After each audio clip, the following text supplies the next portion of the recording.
to our program. So tonight's always the highlight of the roundtable season because we're going to be talking about the Nevins-Freeman address, what that means to our roundtable and the individuals that we award that to. So the Nevins-Freeman was established in 1974, and it was established for an individual that advances Civil War scholarship and supports the roundtable movement, and that warrants special recognition. So the first individual that was honored was Bruce Canton in 1974, and from 1974 up to Ed Bars in 1980. So some of our members here: Mary April, Rob Girardi, Bruce Allardyce, Larry Hewitt. The award's been designed to what this roundtable's been about for a long time, and that's battlefield preservation. So the money goes towards battlefield preservation site that the individual who's awarded chooses. So Tim, through the American Battlefield Trust, we sent a check to the American Battlefield Trust for $1,000 in Tim's name this week to Chickasaw Bayou, so that with the Vicksburg preservation. So that's what we did to honor Tim. Tim's background: Tim lives in Adamsville, Tennessee. He's a teacher at the University of Tennessee, Martin.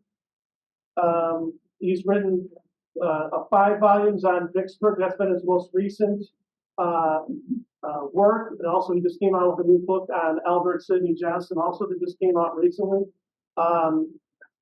A plug for next spring. So Tim Smith and Bjorn from the Abraham Lincoln Bookshop will be our guides for our Shiloh tour next spring. So tonight we award and honor Tim Smith as being our Nevins-Freeman Award winner here for the 23-24 roundtable meeting. Tim.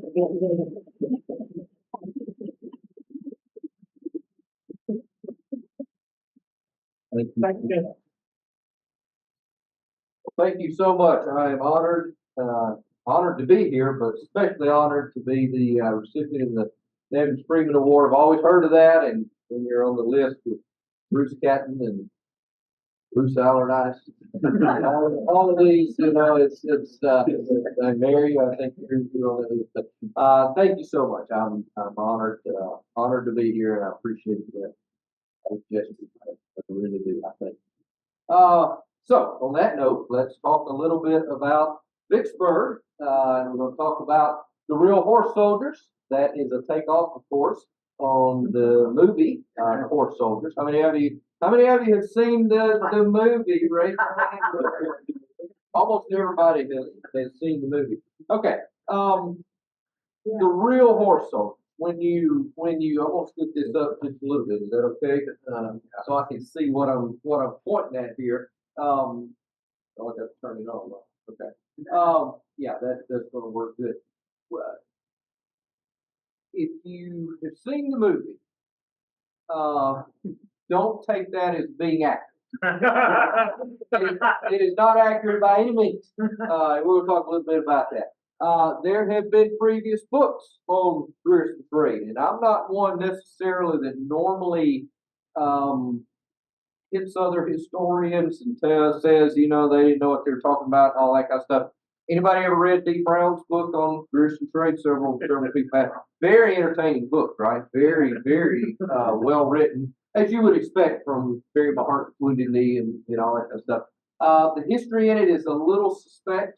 And again, I'm not down in another historian because he was not a historian, so I can down him a little bit, right? He was a novelist and all that. Wonderful, wonderful writer. If you really dive into his notes, you will see that some of his notes, they're very few and far between, but some of them actually refer to maybe cavalry actions in 1864 or something. He would take quotes from that and put into that. It's still a good book. I'm not down in the book. The point I'm trying to make is that the real story of Grierson's raid probably has never been fully told. And that was my intention, to tell the real horse soldiers. And I've gotten a lot of pushback, but there was, for instance, those of you that have written books and all that, you check Amazon, I'm sure, what are people saying about it and all that. I think it was on Amazon. Some guy got on there, and I can take reviews if somebody didn't like the book. That's fine. I I don't mind that. If they want to put a bad review on there, that's fine. What I absolutely hate is when somebody gets on there and says, I'm giving this 1 star because somebody dropped the book in the Amazon facility and it's got a crushed corner. Yeah.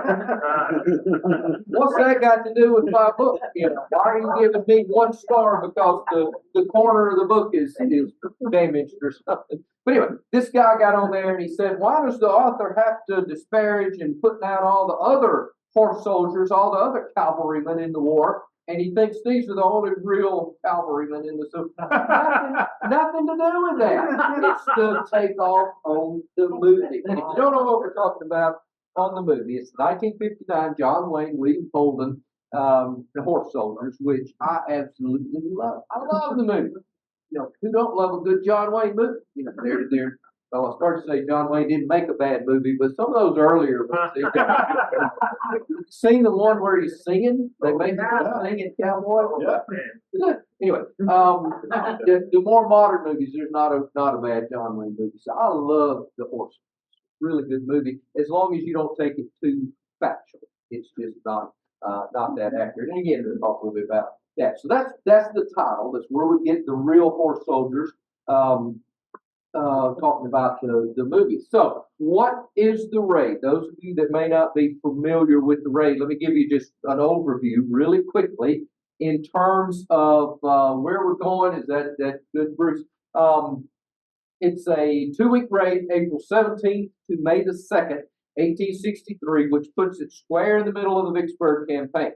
We'll talk more context here in just a little bit, but the gist of it is they leave LaGrange, Tennessee, on April the 17th, ride southward throughout the whole state of Mississippi, break the Southern Railroad of Mississippi here at Newton Station, and then they will continue on southward out of Mississippi into Louisiana and will reach federal lines at Baton Rouge. It takes them a couple of weeks to do this. That's 4, 5, whatever, 600 miles. We're talking total numbers about 1,800 that they start off with. Grierson will detach at least 1 regiment and others as they go, and he will wind up making most of the raid with 2 regiments of cavalry, about 950 men. So that's the sizes that we're talking about, and they will do this again over the course of a 2-week or so period. Now, what is the purpose of this? What's going on? To give you a little context into the Vicksburg campaign, those of you that studied it know all about this. But the Vicksburg campaign itself is about an 8 or 9 month campaign. It starts in October 1862, way up in Tennessee, as Grant begins the process of moving southward along the railroad into Mississippi. It becomes known as the Mississippi Central Campaign, and he will move as far south as near Grenada, Mississippi, the Allabusha River, before he is turned back by a cavalry raid by Earl Van Dorn at Holly Springs. You all know about Holly Springs raid. At the same time, William T. Sherman has moved southward along the Mississippi River and landed north of Vicksburg in the swamps. He will be defeated in December 29th in a battle called Chickasaw Bayou. It's not Bayou, it's Bayou. You got to say it right. You got to redneck it up when you say it. Everything down there is bayous, not bayous. I often joke when I'm doing tours and all that. I'll say there's no Linda Ronstadt on Chickasaw Bayou. Here's not Blue Bayou. It's Blue Bayou. You can see it right. I was doing a tour one time. And these were more advanced middle-aged men in the Linda Ronstadt era. And I mentioned Linda Ronstadt, and they didn't hear a word I said for the rest of the all Linda Ronstadt on the brain.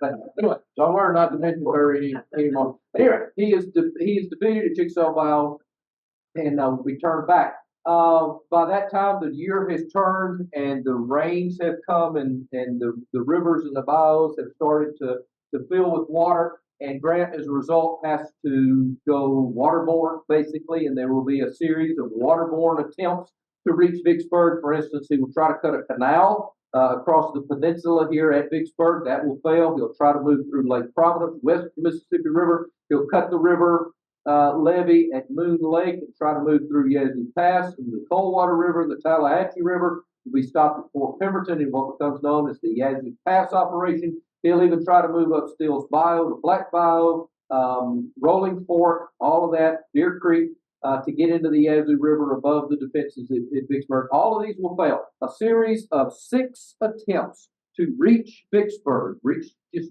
because of the geography and the terrain and all of that, it's very difficult to even reach Vicksburg. And then you have to start the process of actually taking Vicksburg once you reach Vicksburg. So 6 attempts over the course of about 6 or 7 months, all are failures. And Grant doesn't even reach the vicinity of Vicksburg. Then, when the water starts to recede and the weather starts to dry out a little bit, Grant starts his 7th attempt. And that will be, of course, the famous one where he will move south of Vicksburg, as we saw on the quiz there. He will cross the river south of Grand Gulf at Bruinsburg and will march up in the rear, of course, of Vicksburg, cut the railroad, and ultimately take Vicksburg. Now, this is a do or die thing. All of these attempts that are north and east of Vicksburg are fairly conservative attempts. None of them put the entire army in danger at any certain point. All of them basically utilize little small portions of the army that if they were lost, that would not be a major defeat. This last one, this plan, you know, A, B, C, D, E, F, G, this plan H, I guess. This 7th plan, there is no next plan. It's not like there's a next plan B or plan whatever, plan H. If this one goes wrong, none of these really put any major threat to the army. But if this one goes wrong, you get off into the wilds of Mississippi, across the Mississippi River from the rest of your army or from your supplies and all that. If you're defeated, there's probably no getting out of this. So this is the critical attempt. As a result, Grant has to have some help, particularly in the most critical point of this critical attempt.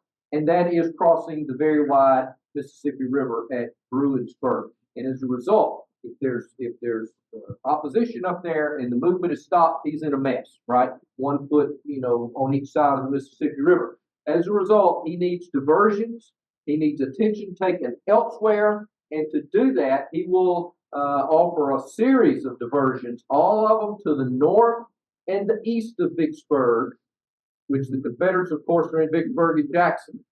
All of these diversions are to the north and east of Vicksburg, which is the exact opposite direction from what? Where Grant is actually taking the ball south of Vicksburg. It's like a great big, souped up football play where you've got runners in motion and you pump fake and you pull a guard and all. You've got all this trickery going on. And meanwhile, the quarterback just sneaks the football right up the gut, and scores a touchdown. So Grant wants diversions. He wants Confederate attention up in this area while he's carrying the ball down in this area. So we see as a result, in April 1863, several diversions that take place. Closest to Vicksburg itself, Sherman goes right back to Chickasaw Bayou, and he will feint up the Yazoo River. He won't attack, but he goes right back to the same place, making John C. Pemberton think, okay, the attack is going to come north of Vicksburg, where it came several months ago. He'll also send Frederick Steele, we mentioned him a little bit ago, up to Greenville along the Deer Creek area.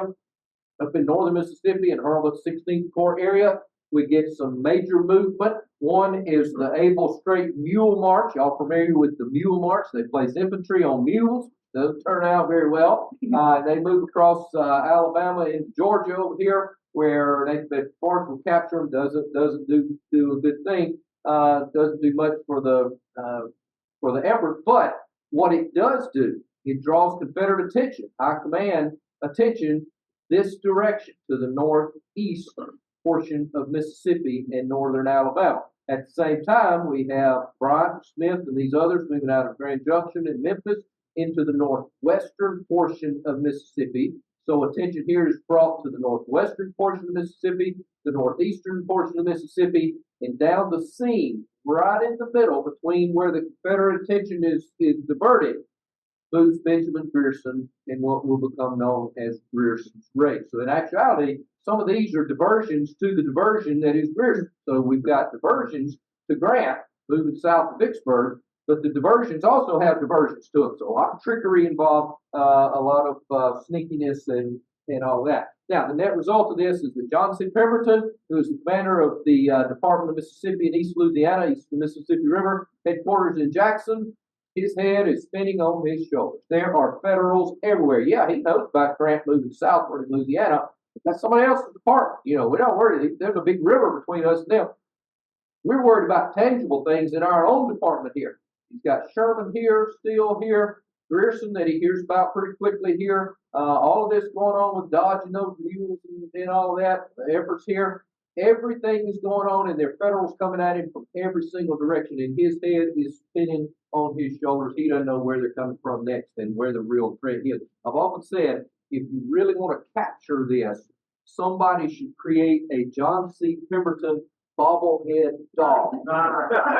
Because that's what his head is doing. It's bobbing on his shoulders just like that. And that would be, they could sell them like crazy at Vicksburg National Military Park. Somebody would just listen and do it. But that's that his head is spinning on his shoulder. That's where Grierson's raid comes into play here. And Grierson will move southward into Mississippi with two basic goals.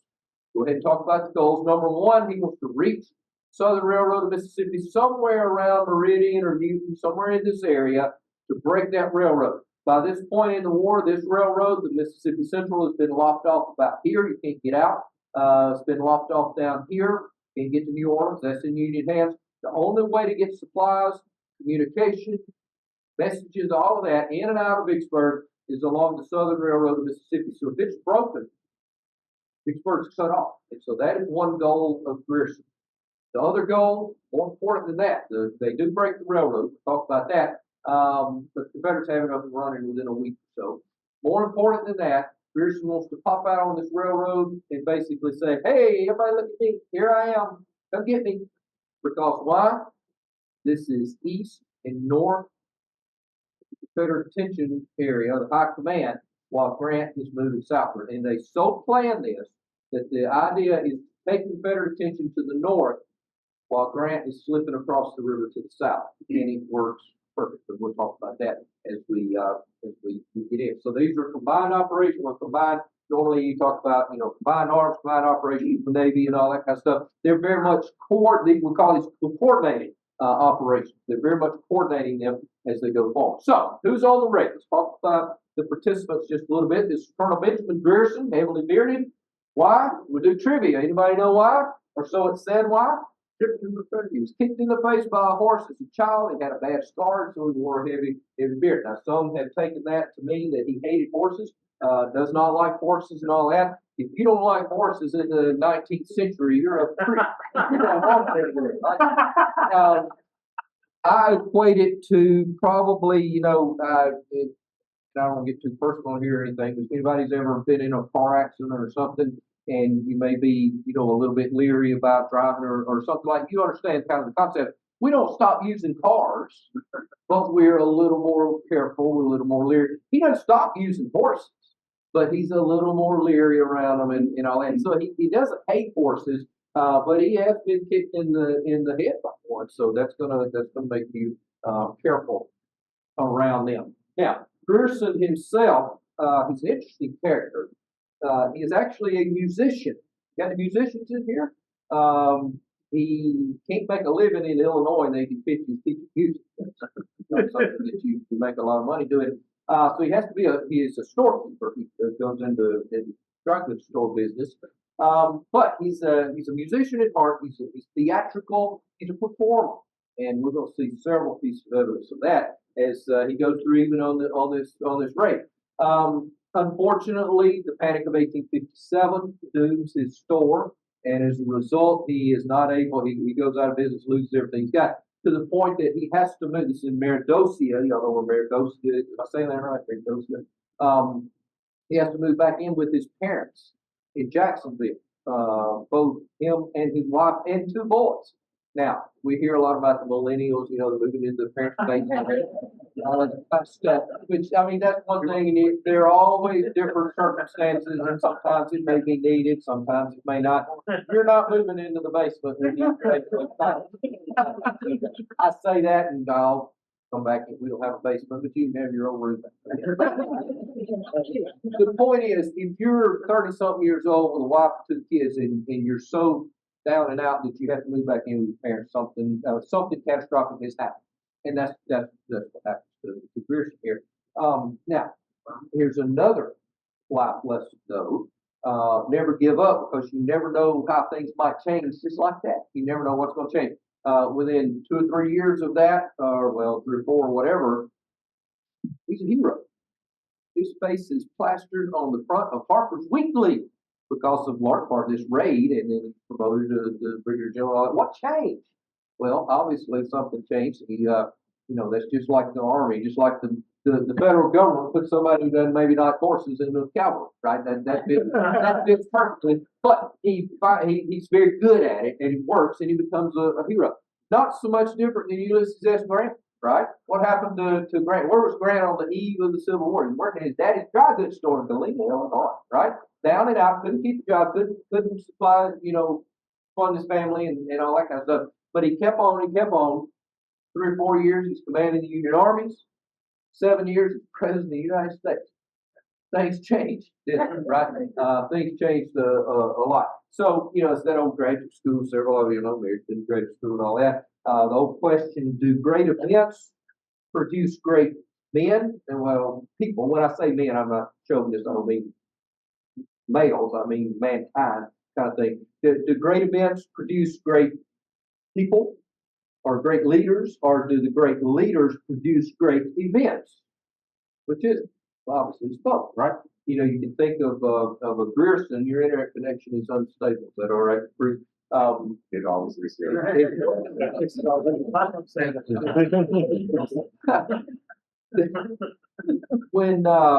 When you think of a Grierson or a Grant, obviously the great event pulled them out of obscurity. We would never have heard of Grierson or Grant probably had there not been a Civil War. No, I'm in Illinois, and this is the land of Lincoln and all that, but I'm guessing had there not been a Civil War, we may not look at Lincoln as our greatest president ever. He probably would have been, Franklin Pierce or Millard Fillmore, somebody we never heard of. Who knows? I guess he might have had the distinction of being America's ugliest president.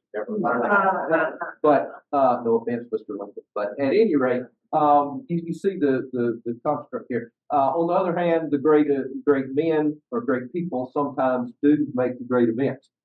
Hitler, Napoleon, people, and I'm not saying they're great by any means. Certainly, Hitler was not great in the sense of being good. He was great in the sense of being large historically.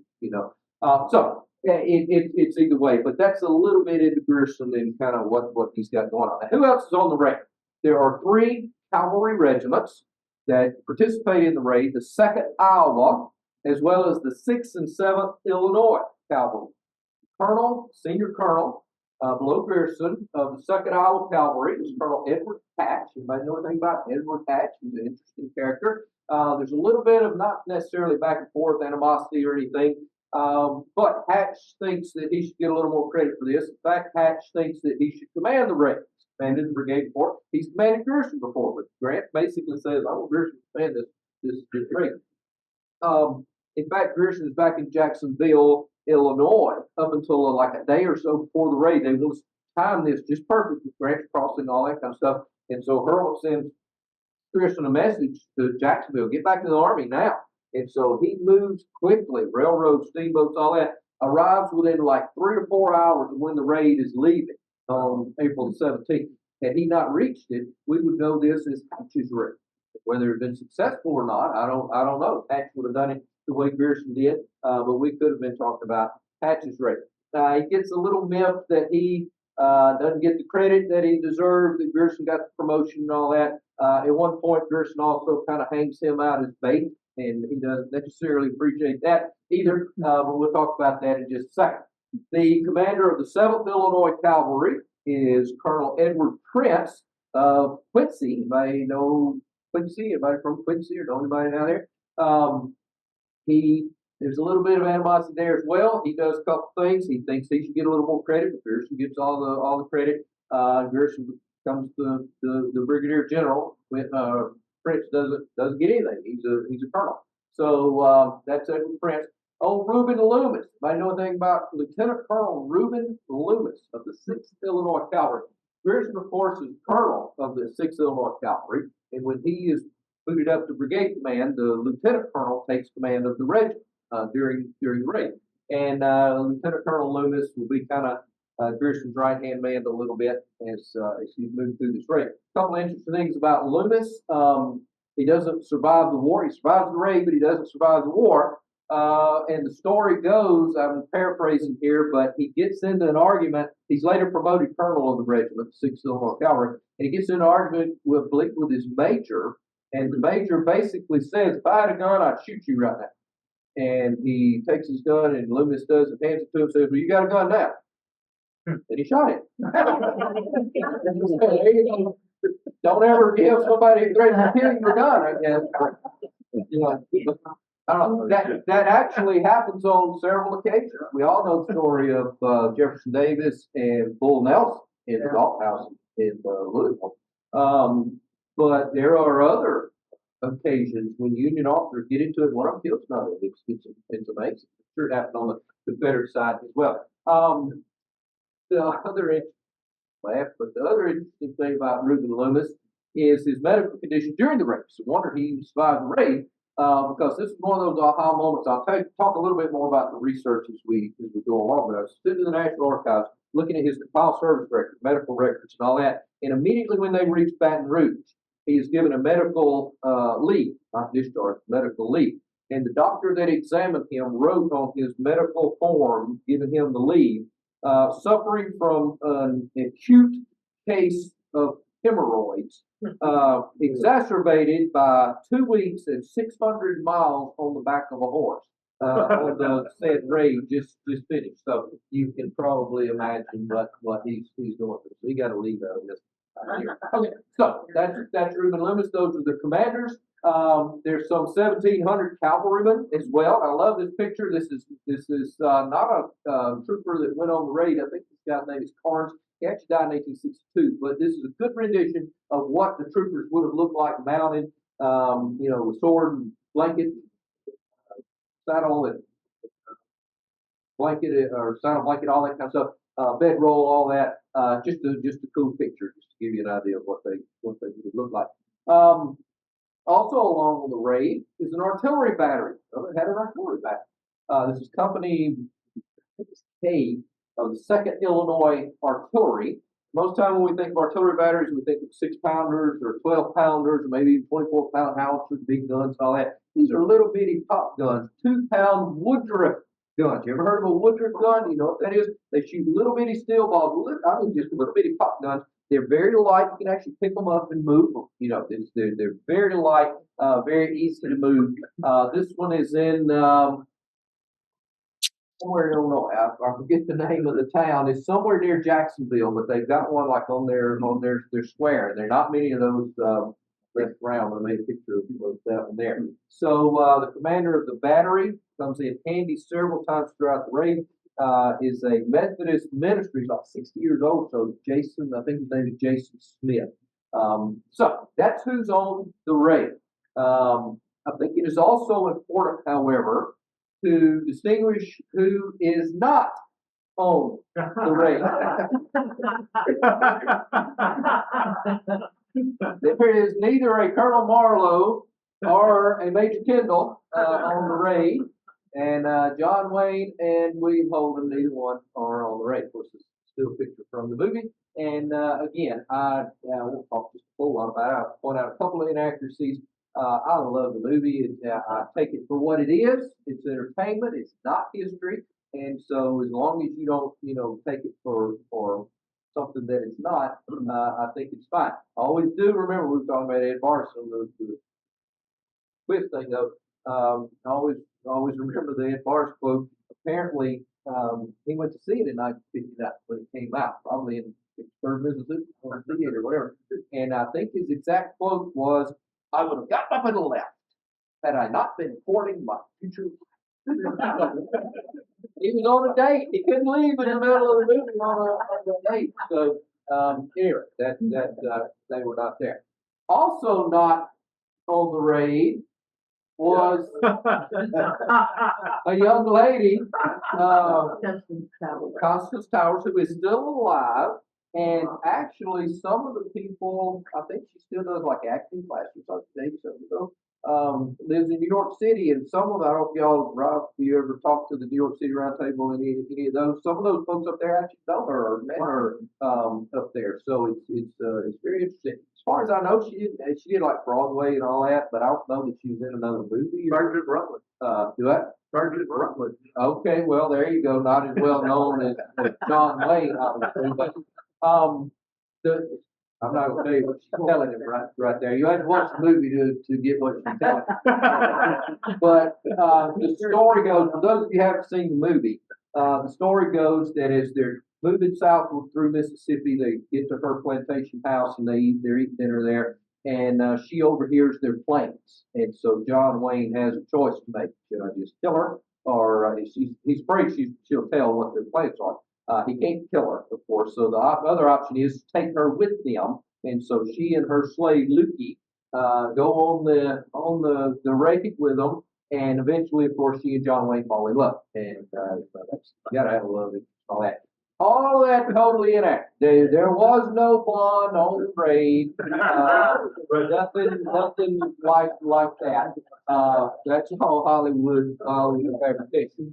Also, Hollywood fabrication are the bunch of little boys from the boys' school that show up and shoot a couple of volleys after them, which doesn't happen. This is probably just a good story taken from the New Market, you know, the VMI cadets that showed up. Why not? Let's include that. You know, doesn't happen. It does make for an interesting scene, of course, that you could put in a movie in 1959, but you couldn't put it in a movie now. At one point, Festus Hagen captures one of these little guys, not Festus Hagen, but Ken Curtis, you know, he's in the movie, and he asks John Wayne, what do I do with it? And John Wayne says, spank him. And so he turns him over to D, and boy, he starts spanking him right on the bottom. You couldn't put that in the movie today. But there is no attack by the little boys there. Okay, so with that said, who's in the movie, who's not in the movie, background and all that, let's write. We write it down, right? What I'm going to do to take you through this,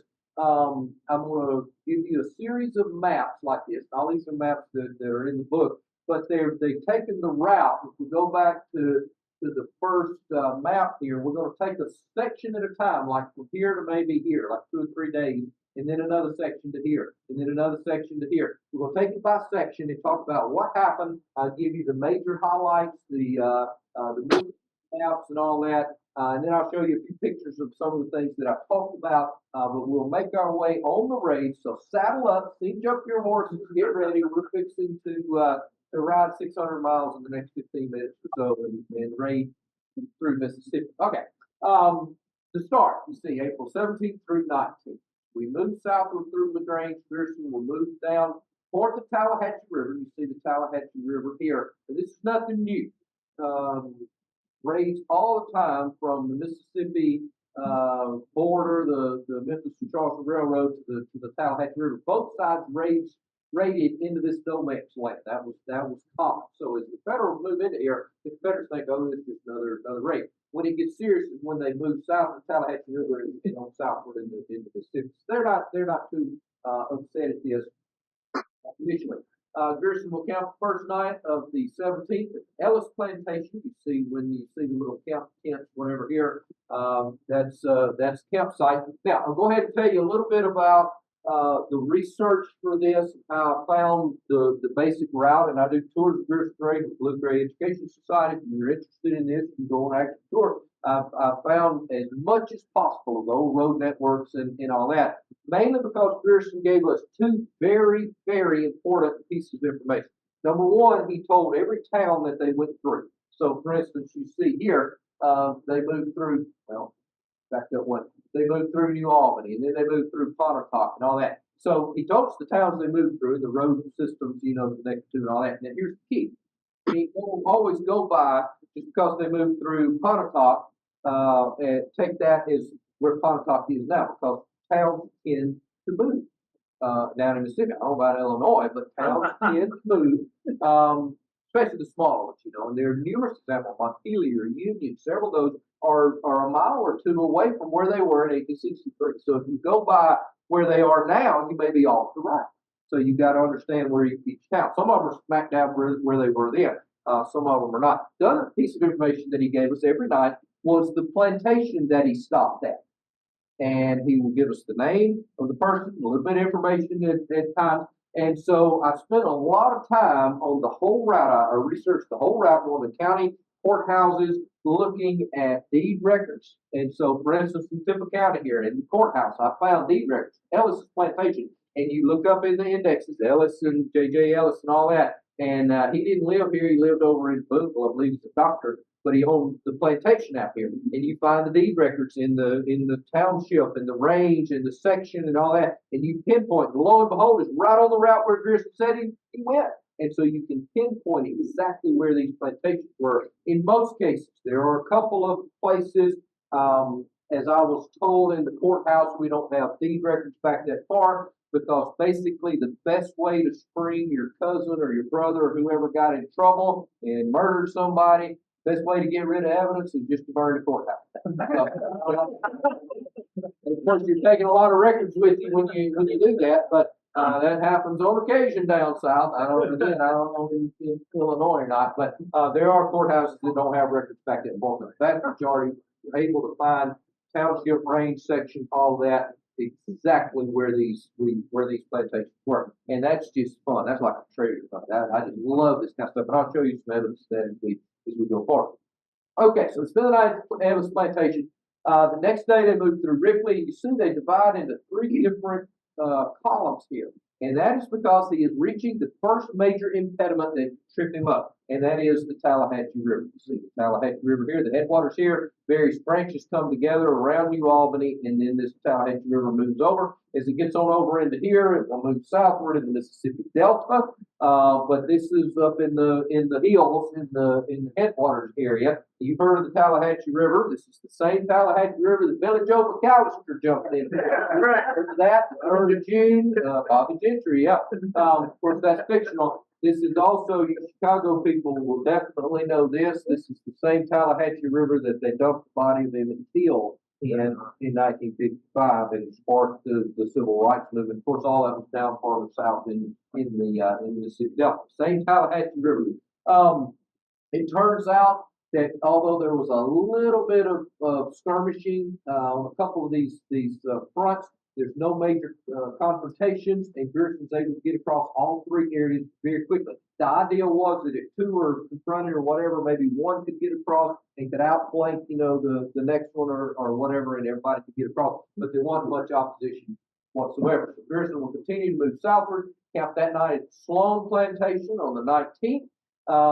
And then the next day, of course, he'll move on southward through Pontotoc, camp at the Daggett Plantation. Sloan Plantation is very interesting. Grierson gave us his memoirs. He would write anecdotal material, not in his report, but he would write stories about what happened at these various plantations and all that. Very interesting story about the Sloan Plantation. The owner's name is William D. Sloan, and it is Sloan that is irate that not only the Federals are on his plantation, but they're in his house, and they are taking his forage and his food and his cows and his horses and all that. And so he's just pacing, getting worked up as he goes.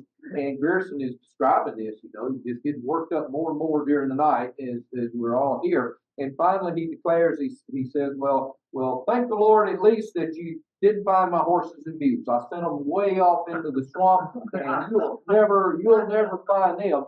And about that time, Grierson says, here comes several Federal cavalry with his horses and mules. He says he barely foamed at the mouth at that point. So he's getting more and more irate. And finally, I guess he snaps or whatever, but he finally says, I can't take it anymore. Just take me out back, take me out in the field, slit my throat, get it over with. Just take me out back, just slit my throat, just get it over with. I'm done. And he just kept on about this. Just slit my throat. Just get it done. I'm done with it. I'm through with this. Just take me out and slit my throat. Grierson gets tired of this. And of course, not going to slit his throat. But remember, Grierson is what? He's theatrical. He's a performer. He says, I can have some fun with this guy. So he calls his fifth burly orderly over here, and he tells him, son, Mr. Sloan has this weird request that we take him out and slit his throat. I've tried to talk him out of this, but he won't hear it, and so he wants his throat slit, so take him out back and slit his throat. And so the big burly orderly grabs Sloan by the back of the neck like a kitten, you know, and starts to take him out. Grierson says, then a real hubbub began. The wives started going bonkers, the slaves start going bonkers, and Mr. Sloan starts going bonkers and all that. He says he actually calms down after this a little bit. He didn't get much trouble after this, but that's just one of the plantation owners, William D. Sloan, that Grierson encounters. Now, the other thing to notice here, you see the Confederate reaction. Grierson will always be in the black arrows. You see the gray arrows, the Confederates here. Bartow is 2nd Alabama Cavalry. It's Alabama Cavalry. It's been years since I've researched this, but at any rate, you see the various arrows coming together here. Bartow is concentrating his various companies that are spread out to guard kind of this no man's land a little bit. And he's convinced that Grierson just another one of these raids, and he's heading toward the Mobile and Ohio Railroad. So he's concentrating to stop Grierson from getting the railroad. Well, Grierson is paying no attention to him, and he slips by him to the west, moves on southward, and by the time Bartow realizes what's going on, he's out of position, so he has to turn in and start south and chase Grierson, and it becomes a stern chase. Then it becomes we're chasing you southward through Mississippi. So as you begin the raid here, that's kind of what's going on. A couple of pictures here. This is in LaGrange. I have no way of proving this, but people in LaGrange are very proud of this driveway, and they say this is the road that Grierson took out of LaGrange. And you know, you say it, that's fine as long as I provide a caveat that I can't prove this, but this is what the people of LaGrange say, that Grierson marched out of LaGrange right here. This is the Tallahatchie River at New Albany, one of the 3 routes that Grierson tried to move across. This was made, I think, like in August, very, very low. The river's very low. This was in April 1863, of course. It had been raining. The river's very high. Could have been a real impediment, but Grierson gets across the bridge. I don't know if you can see it, but right in this area right here, there's a bridge across. This the old bridge is not used anymore. This is the modern Highway 15 bridge. But New Albany sits just right on the high ground over here. That was the bridge that led into New Albany, where one of the little firefights was right at this bridge. It was not the bridge in 1863, but that's where it was. All right, Tombstone. Anybody able to read that? You see what it says? W.D. Sloan. Mr. Sloan that wanted his throat slit.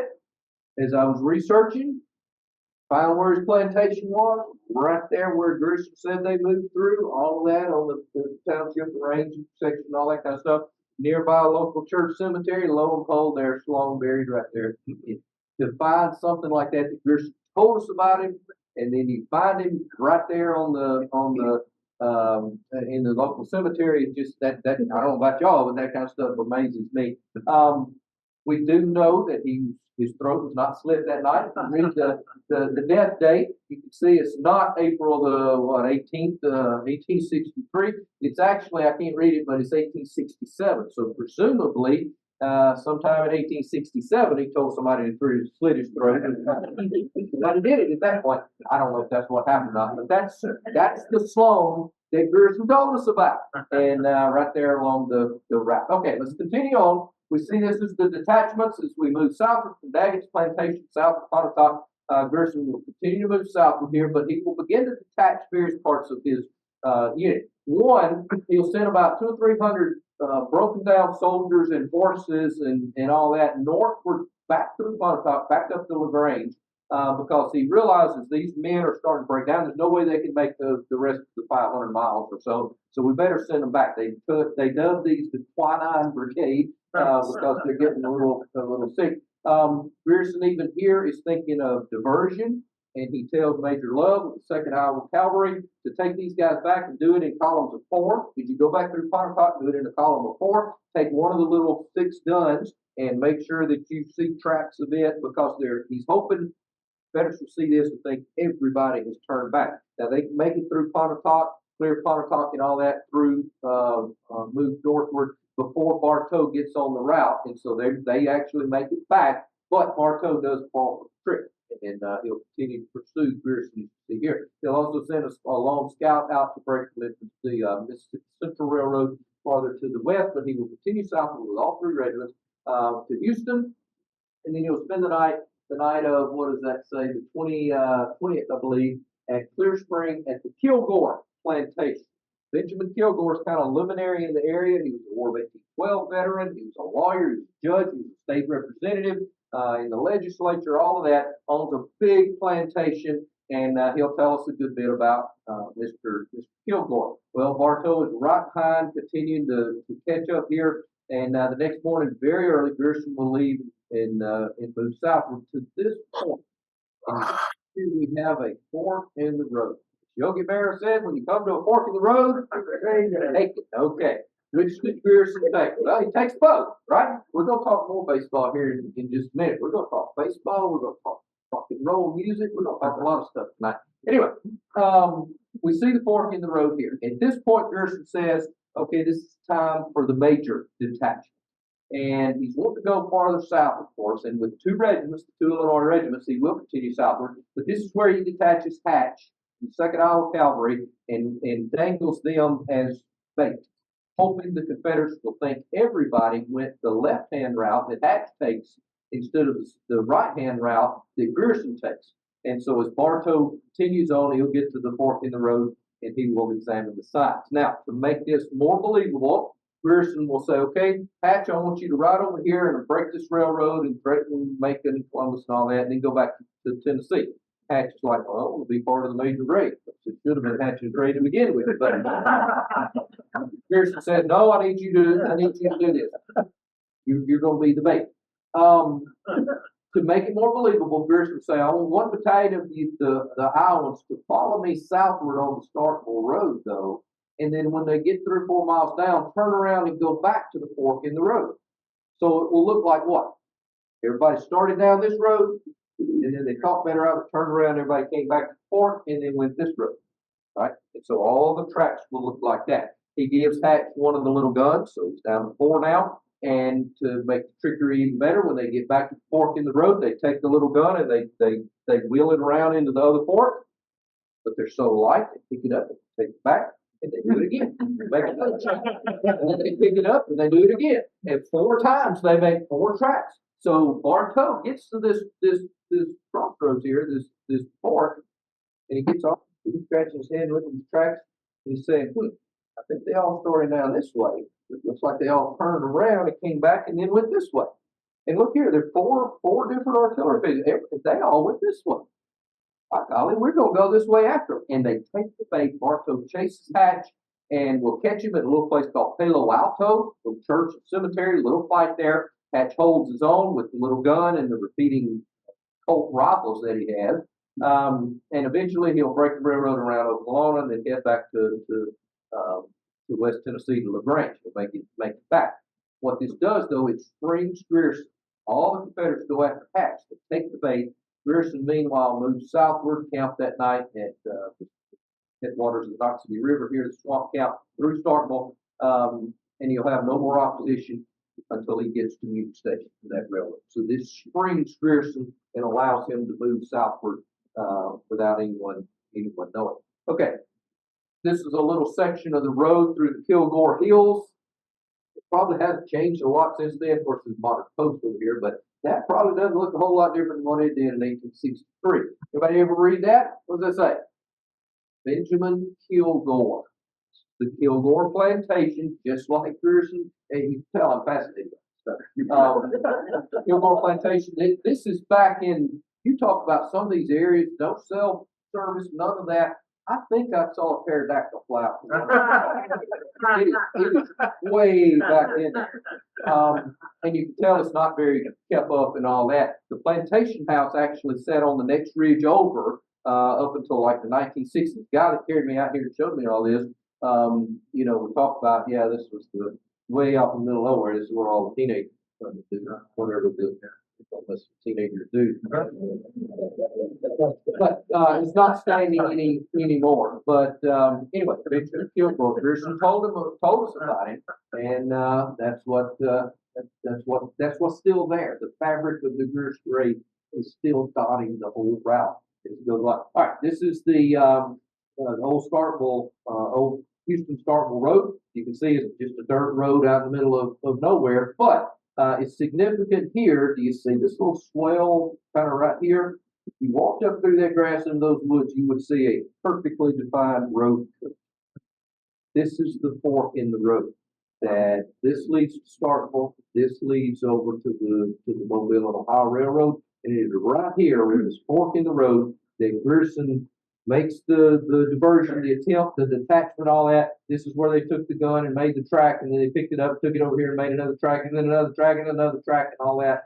This is where Bartow gets here and looks at all these tracks and decides I'm chasing this bunch rather than this bunch, and Grierson is getting away on this road. This is a little Palo Alto cemetery. The church is not there. It's not even known where the actual fight was. There are no maps of this or anything. And Hatch doesn't give us a good enough description to be able to tell now where it is. But it's somewhere right near the only land something that would have the reference this by is the Palo Alto cemetery, and that's the cemetery. Okay, let's push on down toward the railroad. We're starting to get the Southern Railroad of Mississippi on our radar here. Grierson will continue from Swamp Camp, headwaters of Noxubee River. It's been very fortunate after passing the Tallahatchie River. He hasn't had any more water courses, obstacles until now. He's moved down what's called the Pontotoc Ridge, very high ground. But he hits the headwaters of Noxubee River. All this is flooded. It's been raining all that spring. Those scenes in the horse soldiers where they're moving through the swamp, they're falling off the horse and all that kind of stuff. That's very African in places like this. But they'll get through all that. They'll move through Louisville, Mississippi. Now I got a secret for y'all. Folks in Kentucky say it wrong. It's not Louisville. It's Louisville, Mississippi. It's Louisville, Kentucky. But in Mississippi, seriously, it's Louisville, Mississippi. They'll move through Louisville. They'll cross some of these other big creeks. They will stop at Estes Plantation feed, and then they'll continue on. Now, the next major impediment that could trip him up is the Pearl River. It's a wide, deep river. The bridge here it's mandatory that you have a bridge. You're not going to be able to ford the river. They use some trickery here to gain this bridge. There are civilians, Philadelphians, just to the south here is Philadelphia, that are up at this bridge. They've heard Grierson. They've heard the Yankees are in the area. They don't know exactly where they'll turn back or whatever. But we better make sure they don't get across this bridge because they're in our own backyard if they do. And so they're up there guarding this bridge. Grierson at this point is using 10 or 15 of his soldiers, best soldiers, as scouts. They call them the Butternup Guerrillas. They're led by a sergeant named William Serby, and they dress in Confederate clothes or homespun, civilian attire, and they are his eyes and ears. They're out locating food, plantations, Confederate roads, all of that. They're his eyes and ears. And they're the ones that sneak up on these Philadelphians at this bridge and basically tell them, okay, you burn this bridge and we're going to kill you and your parents and your house, burn your houses and all that kind of stuff. No intention of doing that, but they take possession of the bridge. And it is only because of that that Grierson's raid doesn't end right here. They couldn't get across the Pearl River, probably turn back and back. But they gained possession of the Pearl River Bridge, move on into Philadelphia. These same Philadelphians that had tried to guard the bridge now are captured by Grierson. It's a funny story. He's got them all lined up at the courthouse there. He's got them all with their hands raised, taking oath of office. I promise not to so and so and all that. One of them asked Grierson, Colonel, are you going to burn our courthouse behind us?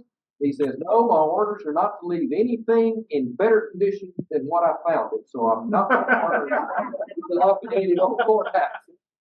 Again, the theatrical nature. It's having fun with these guys. But they move through Philadelphia, 2 hour feed here south of Philadelphia, move on through Union, and we'll begin to approach the Southern Railroad of Mississippi. Now, he will also, at this point, offer some more diversions to this diversion for Grant.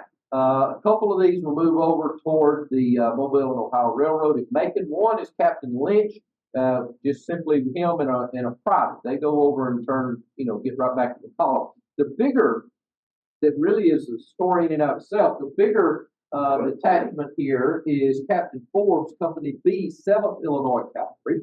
They are, all 36 of them, are sent over to Macon to attack Macon, to capture Macon on the railroad. Now, they find out there's like 3,000 or 4,000 Confederates there, and they think it probably wouldn't be a good idea for us to attack with all 36 of us. So they tinker around Macon there for a little while, but then they start back to Grierson. Well, by this time, Grierson has moved on hours ahead, and it becomes a stern chase here too. And there's a whole story within the story of company trying to catch up to Grierson's raid. And one of the funny things later on is as they cross a river, they'll find Grierson burn the bridge. And then they get to the next river, and Grierson burned that bridge, and they have to try to get across on these burned bridges. And when they finally get close to them, they send a messenger up, and they say, "Colonel, if you don't mind, we'll burn our own bridges." Burning these bridges in front of us because we can't catch up to you. But it becomes a story in and of itself. But what it does, it facilitates the idea in Philadelphia, certainly Union, Newton, all that, of waves of Federals coming through because, Grierson will send out some ahead, and then Grierson's main body will come through, and then Forbes will come through 24 hours later, and it just blows the mind of Mississippians that they're just endless numbers of these Federals that keep coming through in these waves. This is Captain Henry Forbes, commander of Company B. His little brother, Stephen Forbes, is also in the company. These Forbes brothers, you might know anything about the Forbes brothers, they're really interesting. They wind up as bug professors, I guess. What's a bug professor? Entomologists. Entomologists, that's what they are, entomologists at the University of Illinois, down in Champaign, Urbana. And they leave a lot of papers and, dealing with bugs and all that kind of stuff. But they also write very heavily on Grierson trade and leave some really wonderful information about Grierson trade. This is William Serby, the head of the Butternut Guerrillas, Scout. This is one of those valleys that is flooded at the time. It's just a random picture that you can see kind of the low ground here. The area in the movie, that you see them moving through the swamp areas and all that. Actually, this is just north of Knox Tater. And they'll lose forces in this one. You can't see the road, you don't know where the road is and all that, and they'll actually lose forces. They won't lose any men. They'll lose forces. This is the Pearl River at Philadelphia, just north of Philadelphia. You can see the banks, how deep it is, swollen, flooded at the time. And so you can tell you can't get across this. This is the general. I can't tell you exactly the bridge was right here, but this is in the general area of Pearl Valley that Grierson's scouts gained access to that bridge and allowed the raid to continue on. This is a little marker in Philadelphia where the Philadelphians come out and think, okay, we ought to resist a little bit, and they think, oh, it's really. But they put up a little sign here, Mississippi State historical marker. Now, what's interesting, and I can't figure out why Mississippi's not interested in marking any more of this than they are. The Yankees came down and made us look stupid and rode through our state. Why would we not want to commemorate that? So there's not a lot of Mississippi State historical markers commemorating this. There are a few, but not a lot. One of those is at Philadelphia. All right, let's attack here. Moving on southward from the 2-hour feed through Union Decatur, Grierson will approach the Southern Railroad of Mississippi. Remember, that's one of the two main goals. At dawn on April the 24th. Now, to do this, Grierson will push his troopers, 950 men of 2 Illinois regiments, through a forced march all night. They'll stop 2 hours, is all they'll stop for, a forced march. This is the first of 3 forced marches that Grierson will utilize along the raid to get what needs to be done. They will approach at daylight. Why do you approach anything at daylight? Why the Japanese approach Pearl Harbor early in the morning? Why the Confederates attack at daylight at Shiloh? All that kind of stuff. You want the element of surprise, to get all that. There's no resistance. The Federals are able to burn the depot, a hospital, other military, tear up the railroad, all that. They go east and west, of course, tear up the railroad. And when it's done, they move south. Well, Grierson has to decide now, as I come out, hey, here I am, everybody see me. The second goal is to gain attention. But once he gains that attention, then what happens? We go back underground. We go back stealth. We got to get out of here. And we don't care if they know. We don't want them to know where we are now. How are you going to get back? Most people think, well, we just turn around and go right back. But any Confederates are going to be ready back in there. Another option might be to go over to the east into Alabama, way over in here, and maybe up back to Tennessee. Forbes, actually, see Forbes here, as they're following along, comes through Newton 24 hours later, waves of Federals. He actually thinks, okay, Grierson, is turning to the east, so we're going to turn to the east and follow. They get as far as Enterprise and figure out oh, let me go this way. They went the opposite direction. So he has to turn around, loses even more hours, and it gets even farther back. Grierson has actually gone through Garlandsville and it stopped at the Bender Plantation the night of the 24th and giving his men a rest because they need it after the forced march all night the night before. So Morris has to try to catch up. Grierson's giving his guys some rest. This is the railroad station in Newton, not the one he destroyed. But you can see the railroad, and I think the Chamber of Commerce is in there now. This is old Garlandville. I'll tell you a quick story about this and the research, really interesting story. If y'all are baseball fans, baseball. As I was doing the research, going to each of these places, I knew they should be around here somewhere, but I'm not sure where. It's another one of those areas where Garlandville has moved. There's not anything really in Garlandville now except Old Country Store and gas station. You know, don't eat the sushi there. All that. That's all that's there. And I wondered, is this really Garland? So I went in the store, got a Dr. Pepper peanuts, something like that, and I asked the little girl behind the counter. I said, "Do you know anything about Garlandville? I'm doing Grierson trade, you know, and I'm wondering where old Garlandville was in the Civil War." Now she didn't know anything about it. No, I don't know anything about it. In fact, I found that the young people across the board didn't know anything. So it's young people, but I think she's going to be better than the vast majority of the millennials and all that. I went in the public library in Newton, Mississippi.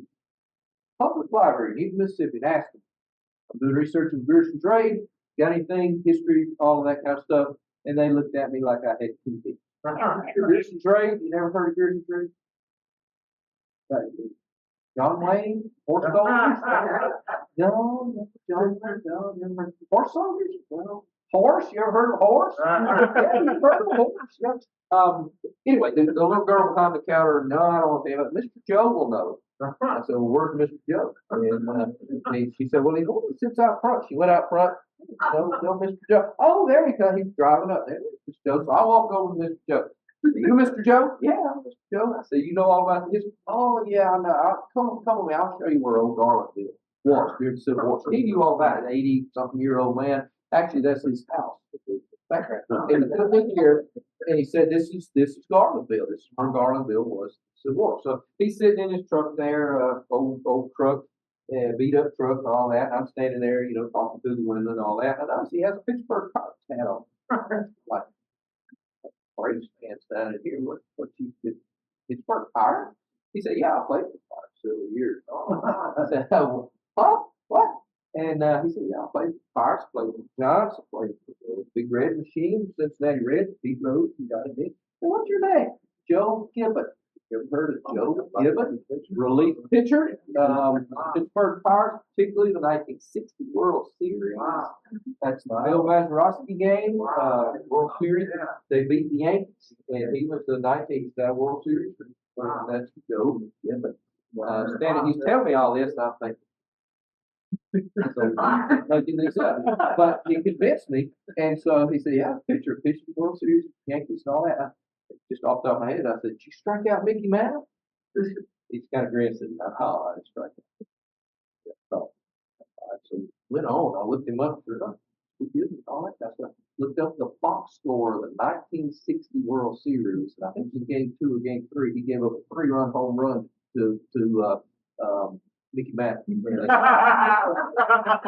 know that's what he was thinking, and I said, "You strike out Mickey." You never know who you're gonna run up on when you're doing this research. There's Garlandville. Okay, I have no idea what time it is, if I'm out of time or not, but we're gonna hurry. I think we've been moving fast. We're gonna move fast at this point. Okay. Spend the night of the 24th at Bender's Plantation. Now, of course, this guy's been through the forced march and all that, so he's going to give them a little bit of a break the next day. They just kind of meander around a little bit. They go up to the Elias Nichols Plantation. They'll feed there for a couple hours. Then he'll meander down the Leaf River to the McAdory Plantation. Now, we're not going to go into detail. I'll tell you a whole story about this, but the McAdory Plantation was the hardest plantation to find. In my research. One reason, because in Smith County there's no deed records and all that. Another reason somebody burned Another reason is that McAdory doesn't show up in Smith County, Mississippi until after the 1860 census, so there's no census, all of that to work on. The biggest reason, though, Grierson told us where he stayed that night, but do you know how many ways you can spell McAdory? Finally figured out that's how you spell it, but that ain't how Grierson spelled it. I forget what he spelled it as, but there was nothing even remotely close. There's several ways you can spell McAdory. So that was a tough nut to crack, but we cracked it. At any rate, the next morning, then they crossed the Leaf River, burned the bridge, which the Forbes bunch will find as they follow along, move through Raleigh, across the Pine Lands there, Westville, across the Strong River, to the Pearl River. Pearl River again.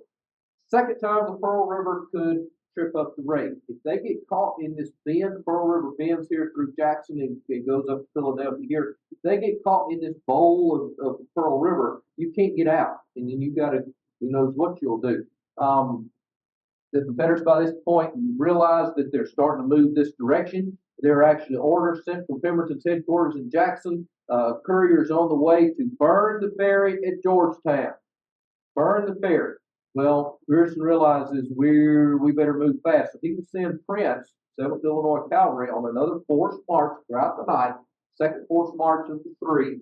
And Prince will arrive at the ferry at Georgetown just minutes before the courier arrives to burn the ferry. And Prince talks about he has to kind of cajole the ferry owner to come over, bring the ferry over so that we can, the river's too raging and wide. They try to swim it, can't swim it, so they have to use the ferry. So he hollers across the river, hey, bring your ferry over here for us. We are the 2nd Alabama Cavalry.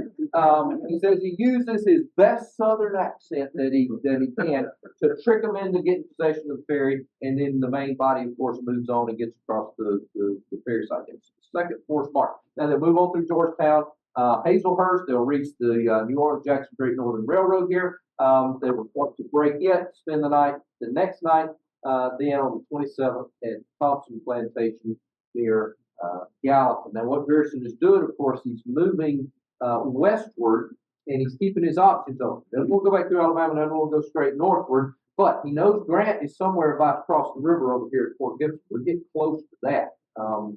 And so Grierson's thinking, I just go join Grant. If the timing is right. He actually is hurrying to get there because he thinks he's late.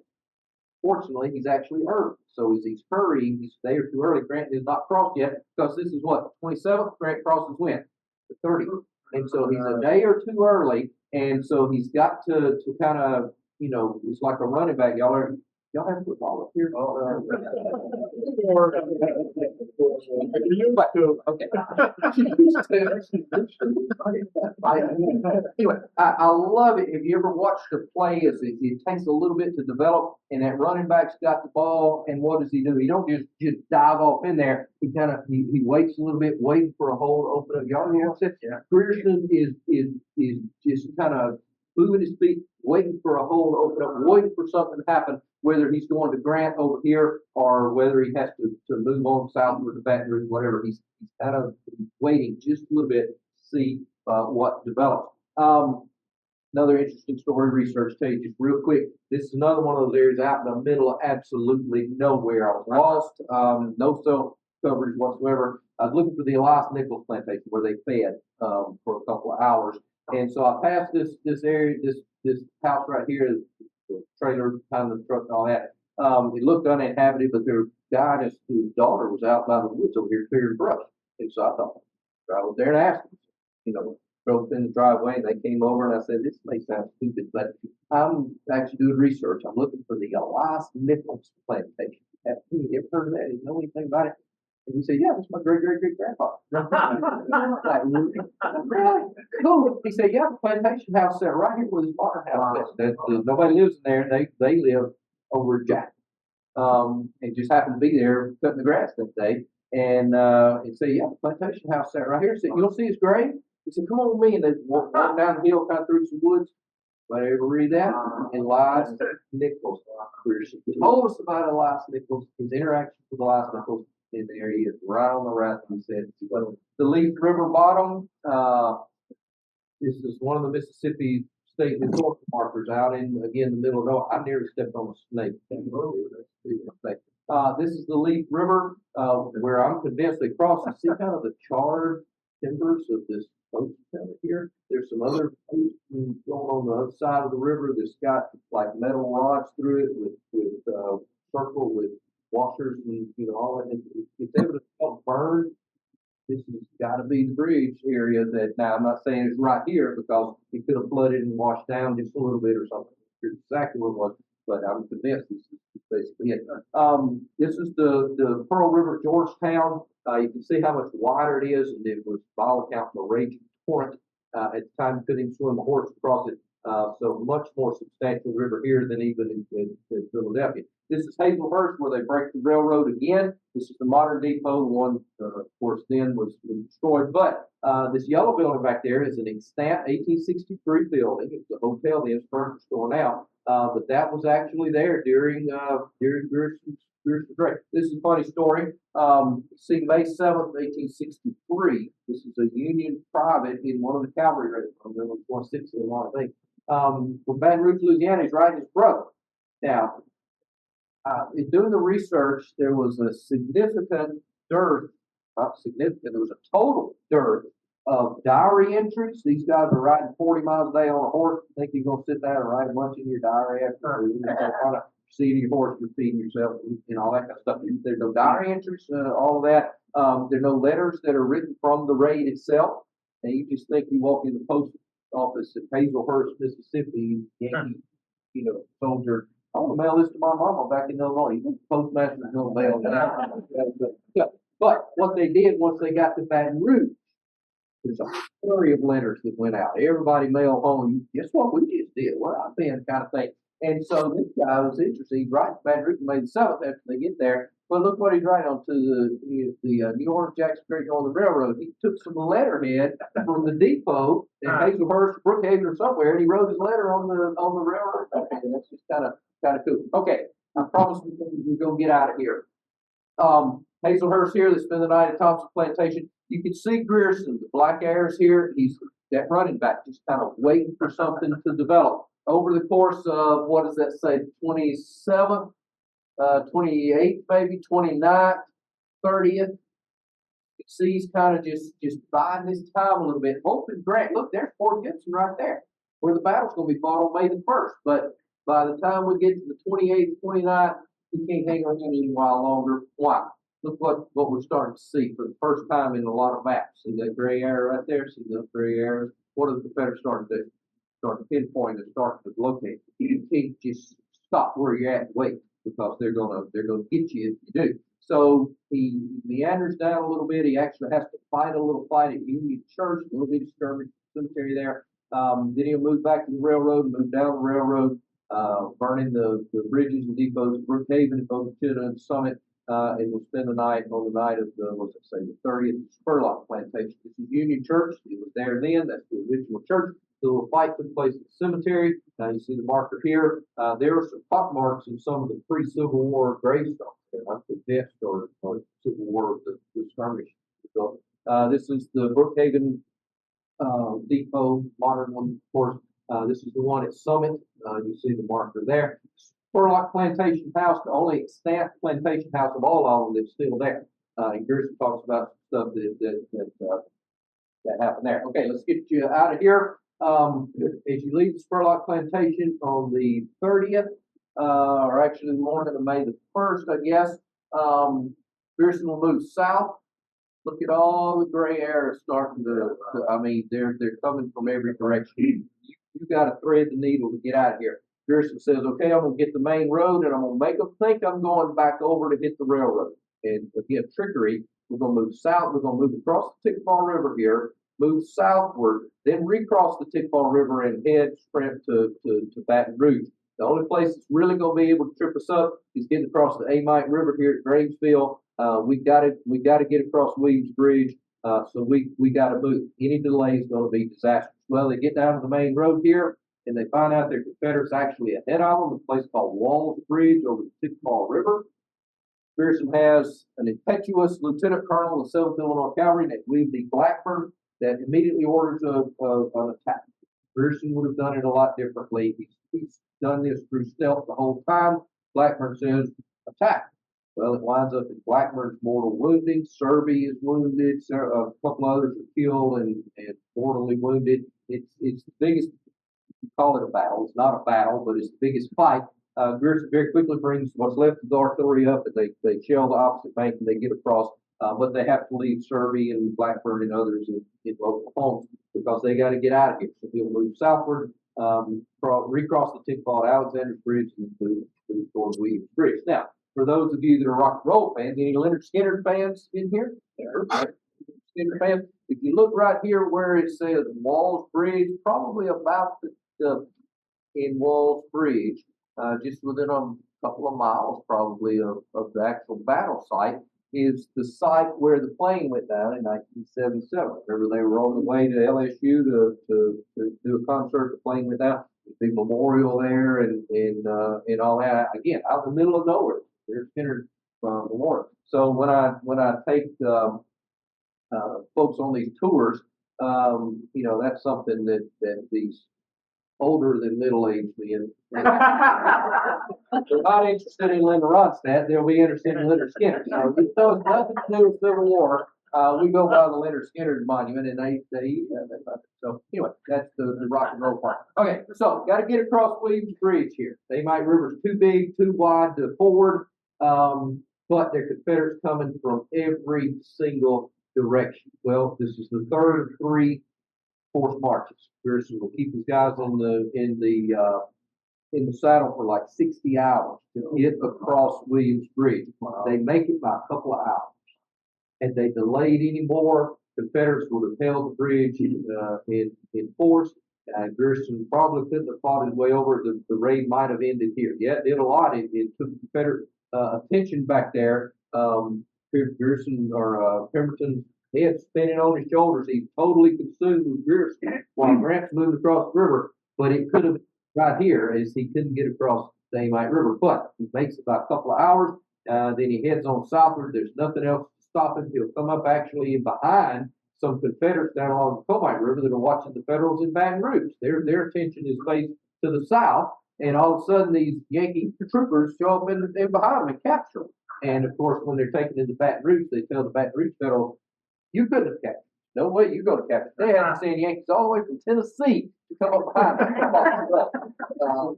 But they got them anyway. So Grierson and company arrive in Baton Rouge after 600 or so miles. After 60 hours in the saddle, they get to safety. Everybody just plops off their horse, falls down on the ground, goes to sleep right there. They are so tired. Everybody except Grierson. What does Grierson do? Tells us in his memoirs that he moving around, wanders over to the plantation house, looks in the parlor, and lo and behold, there's a piano. He sits down and starts playing. He says, "Who wouldn't feel musical at a time like this?" He's theatrical, performing.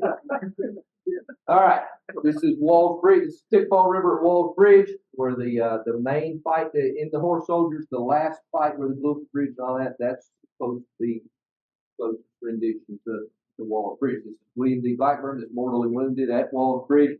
This is the Mite River. See how much wider and substantial this is. So you have to have the bridge. I don't know exactly where Williams Bridge was. The river could have changed course. It was very sandy and all that down there, so I don't know exactly where the bridge was, but it's in the general area there. Photographic history of the Civil War has a couple of pictures labeled Grierson's grave.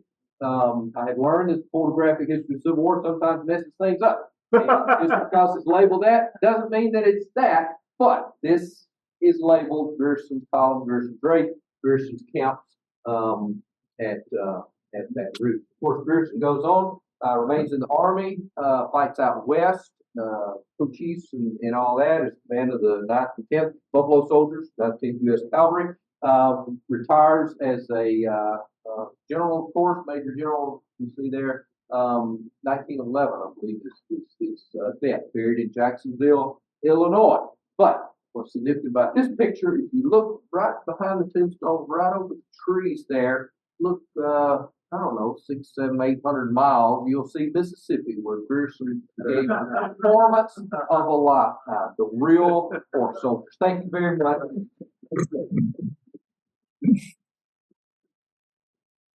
And then, no idea what time it is. Do we have time for questions? Brian, do we have time for a question or two? Anybody have a question for Tim? Somebody got a question? We got one right here. Tim, so that when you were able to research some of the local history, some of the people there interested in Oh, yes, tons of people were interested, didn't know anything about it, didn't know, yeah, they were very interested, but it's kind of bad to me going into their area and telling them more than they knew about, what happened here, nothing, but yeah, I found them very, very, yeah, they've got one right here that will get you. Did Grierson know that Grant was crossing on May 1st? It wasn't coordinated to that level, down to the day or the hour or anything, but he knew it was gonna be right about this time. And so the coordination here, it's almost somewhat accidental, but it was also somewhat planned. And it was brilliantly done. And, it really worked out. Yes, sir. common question with the the photos you were showing at the end of the raid with the Grierson. Was it you, General Holmes, that told me that Tony and somebody else, with you or Lamb Idell, somebody, he identified where that photo in an oil storage tanker. So Okay, yeah, I don't know. Who told you that, Parker Hill? yep, Parker. Okay, yeah. I have, it wasn't me. He knows where that was taken, Okay, or yeah. at least he thinks. I think he did, yeah, that's it. Yeah, no, it wasn't me. Probably later on. Yeah. But, all right, one more question to make this still last. I know you mentioned for a little bit, but real quickly, did Grierson run into a lot of home guard, militia, maybe sniping at him or, It was mostly home guard kind of stuff, civilians who would come out from Garlandville and say, "We're going with these Yankees. They're out there $1,000. Maybe we better hold off here." He tried to use trickery and deception as much as possible to keep the fight. He doesn't want to fight at all. That's why Walter Bridge gets on his nerves so much, because I didn't intend to fight here. But then, Blackburn would listen to it. He said if Blackburn had as much, he didn't say sense, I can't remember exactly what he said, but if he had the tact, as much tact as he had bravery, it would have done a lot better. But he tries to use trickery, and I tell you all tons of stories, but my favorite ones of this are when he would come up on, Mississippians and would tell them, we're 2nd Alabama Cavalry or something like that. And they would believe, oh, but where'd you get the blue uniform? Oh, we have to go to Pop's Point. Well, we're really Confederates, the classic story, and I'll end with this, and I know we gotta go, but classic story, he comes up to this grist mill, the miller's milling, the corn and all that kind of stuff, and he starts talking to him, and the miller is you can tell he's not happy about this. He thinks they're Confederates, we're Confederates and all that. And so the miller just starts going off on him and said, "Yeah, you Confederates, you come in and you take all my stuff and you leave me these worthless receipts and I never get paid for them and all that." And he actually tells these Grierson's talking to him. He says, "Why don't you go chase after Grierson and do something good?" It was Grierson he's talking to, but he thinks Confederates. It's great stuff. Yeah. Thank you very much. Thank you so much for this.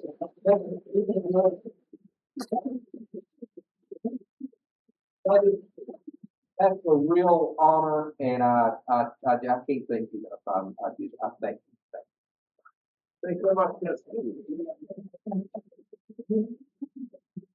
And before we go to conclude the meeting here, we want to bring up our new president, Dennis Doyle. So